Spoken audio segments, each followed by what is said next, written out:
Welcome once again, Larry the Chess Pirano Cohen, with more chess oddities, chess intricacies, and chess laughs. Today I'm going to show you a couple of chess intricacies, or interesting items anyway. First of all, I have a game between Vera, women's world champion Vera Menchik and her two-time challenger Graf Stephenson.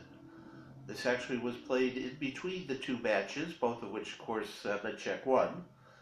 It was played in the Semarine 1937 tournament. Menchik was white. And it starts c4.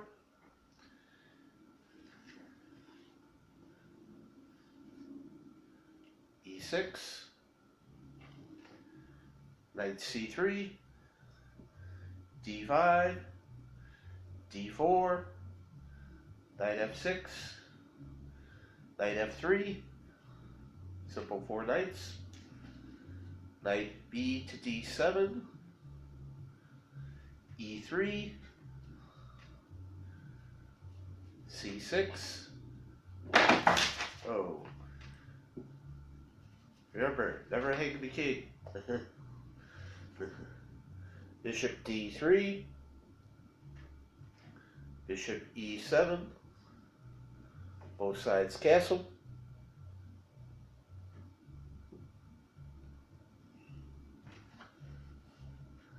and white plays e4.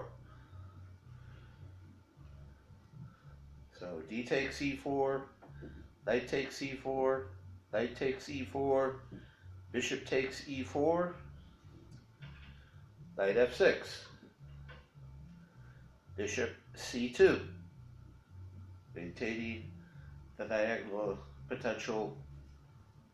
Keep the bishop aimed at the king, always a good idea. c5, d takes c5. Black does not want to trade queens, so queen a5, bishop e3.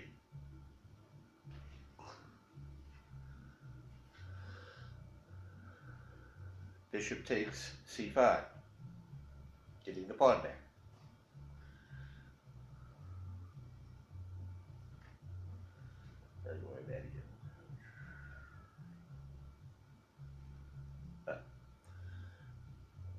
Bishop d2.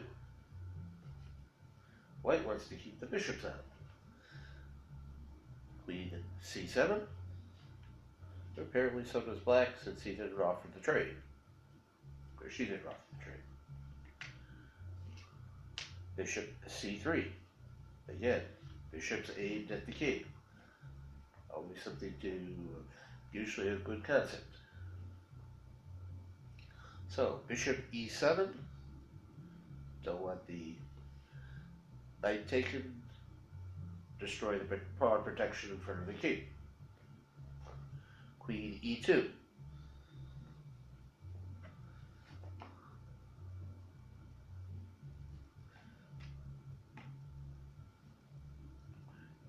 Yep, okay. b6, knight g5, g6, queen f3, bishop b7, queen goes to h3, h5, rook a to d1, knight g4. You may want to pause this for a minute, look at this position, analyze it yourself. For those of you who have been doing your chess tactics, you might notice at this point that queen takes h5, g takes h5, bishop h7 is checkmate.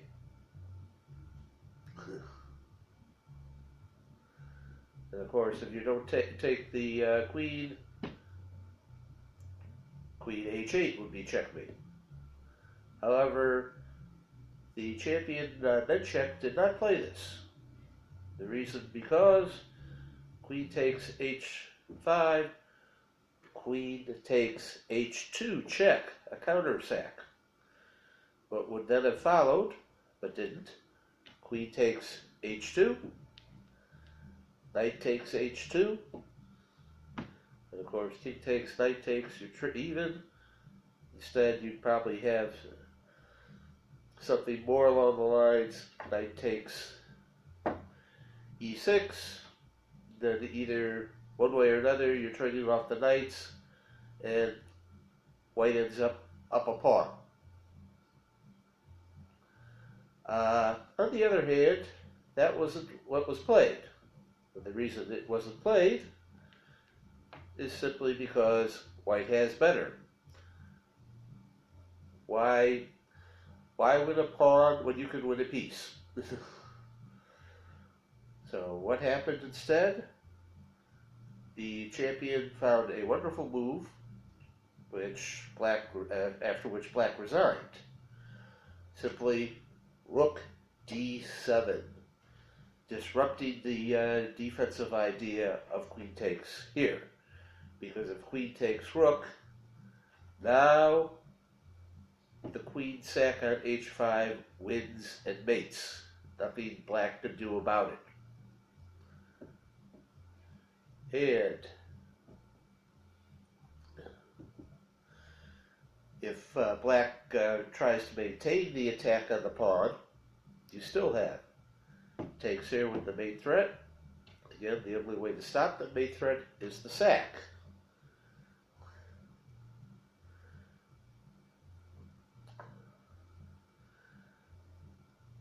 But even better than that, of course, as I said, why win a pawn when you can win the piece? Simply rook takes, and black is now down the piece. And this is just lost. Hence, that is why the resignation. Now I want to show you a little problem that I came across in an old Illinois Chess Bulletin magazine. It's rather a cute and interesting problem.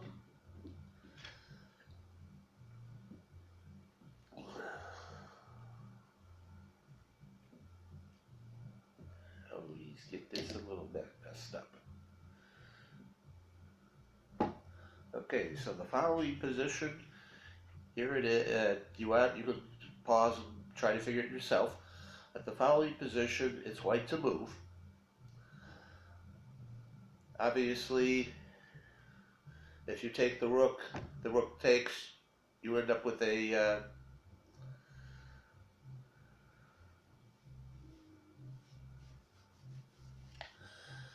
end up down the material.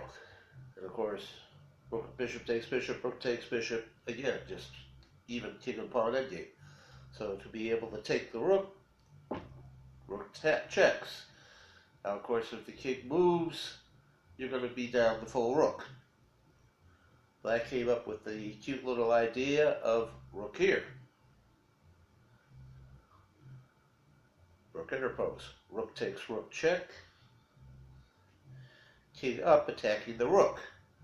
The idea is that after the rook moves, bishop takes bishop will leave you with a rook versus bishop endgame. Trying to defend, we'll just still drop that bishop. So white came up with bishop check. King has to take, because otherwise he's going to be just down the full rook. Since if the king moves, bishop moves, and down the full rook. So king takes. Rook then checks. King has to come up, protect the bishop. And now the final subtlety, or intricacy, king comes up, restricting. Now Either of the two bishop moves, just drop the bishop. As for his king moves, the king can no longer stay on the bishop as well. So now black is losing the bishop. You've got a king and rook versus king endgame that is going to be easily won by white. Yay.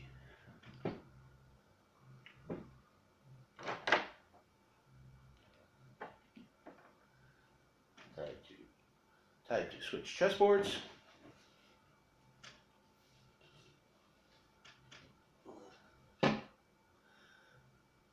As I have one more game to show you.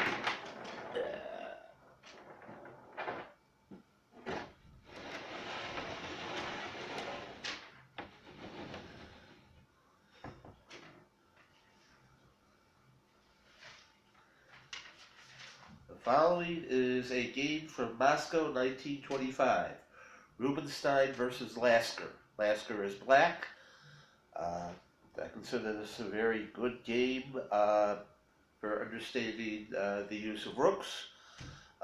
You might want to also look at the game Steinitz Lasker from 1895 and Janowski Lasker from 1914. Lasker was very good with the use of use of rooks and rook placement. So we have d4, d5, c4, c6, c6, e3, knight f6, knight c3, e3, pardon me, e6, knight f3, knight bd7, bishop d3, d takes c4, bishop takes c4, b5, bishop e2, a6, white castles, bishop b7, b3, bishop e7, bishop b2, black castles,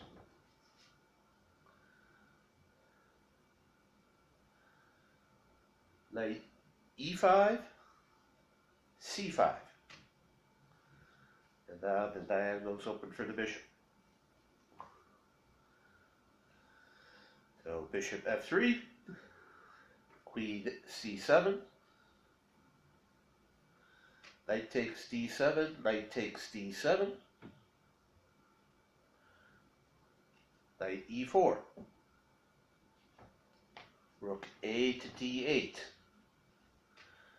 Currently, if the knight removes, you have a half-open d file. Ideally, rooks want to be on open files.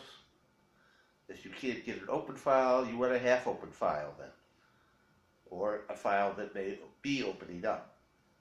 So the question would be, where do you put the rooks? Do you put the rooks on the, say, the C and D file? Do you put the rooks on the D and E file? Do you put the rooks on the D and F file? It's a question of where the files are opened or will open. Here it's not 100% clear. White plays rook to C1. His half-open file. Queen B8, Queen E2. C takes D4, E takes D4. You now have a fully open C file. So, Lasker repositions the rooks. Rook to C8. G3, Queen A8, King G2, Rook F to D8. So here's one open file and the half open file. Now the rooks are well placed for black. So white plays rook takes C8, rook takes C8, rook c1, rook takes c1, bishop takes c1. You still have even game material. However, white has the isolated queen pawn, and the bishops and the minor pieces, I'd say black has a slight advantage with their placement. H6 keeps the knight out, or more importantly, the bishop from potentially trading. Bishop b2. After all, this pawn is a target and a weakness. Knight b6. Knighting, of course, probably the outpost. H3. Queen c8. Grab the open file. Usually a good idea. Queen d3. Knight d5, grabbing that post. A3 to keep the knight out. Knight b6.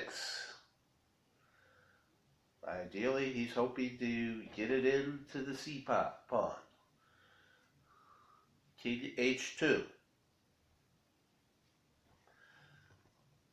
Bishop d5. King g2. This is not good. Just shuffling the king back and forth, doing nothing, while the opponent, in this case Lasker, is improving and executing some sort of a plan. Queen c6. Knight d2. a5. Queen c3. Bishop takes f3 check. Knight takes f3. Queen takes c3. Bishop takes c3. a4. And b takes a, because of course if b4, knight c, then the pawn will drop quick and easily. So b takes a, 4, b takes a4, king f1. Then bishop just takes a3. That pawn was lost, nothing that could be done by white about it. King e2, king f8, king d3, knight d5, bishop e1, bishop d6, king c4, king e7. Notice at this point the pawn cannot be gotten to. The king is really cut off unless he wants to get away from the pawn and have to try to catch it, which wouldn't be possible. Knight e5. Bishop takes e5.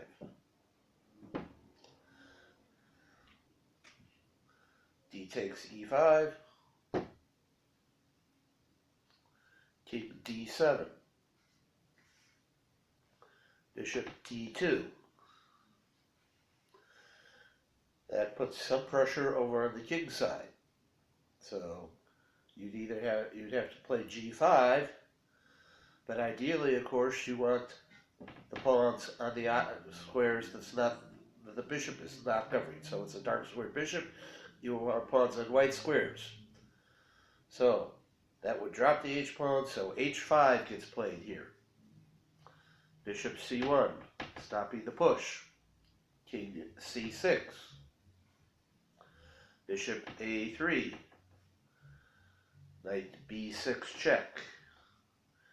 King d4. If he went after the pawn, the white king would penetrate, which would be, the black king would penetrate. Bad thing to allow happen. However, king b5. Bishop f8. Knight c4. Black will gladly let white take the pawn, because then the a pawn will not be caught. So king c3 to be able to catch the pawn. G6, F4, knight E3, coming after the pawns, king D3, knight D5, possibly blocking off the bishop. So bishop A3, H4, and now white has a slight problem here with the pawns. G takes H, nothing much else to be done with that. Knight takes F4 check. King E4, knight H5. Rather than be greedy about grabbing the pawn, simply deal with the solid position where white has too much to stop.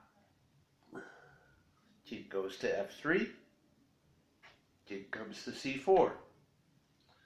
Bishop goes B2. King B3. Bishop A1. A3. King G4.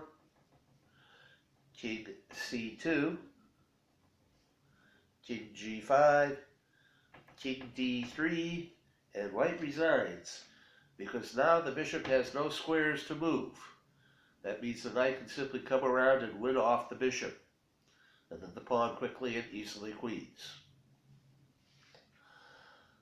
It's a good example. This game is a good example of rook play, and also a good example of anticipating your opponent. It's a very good thing to do, is if you can anticipate what your opponent will do as far as their moves, and even better, if you can figure out and foil their plans. You must foil their evil plans. That's it for now. So goodbye, good luck, and good chess.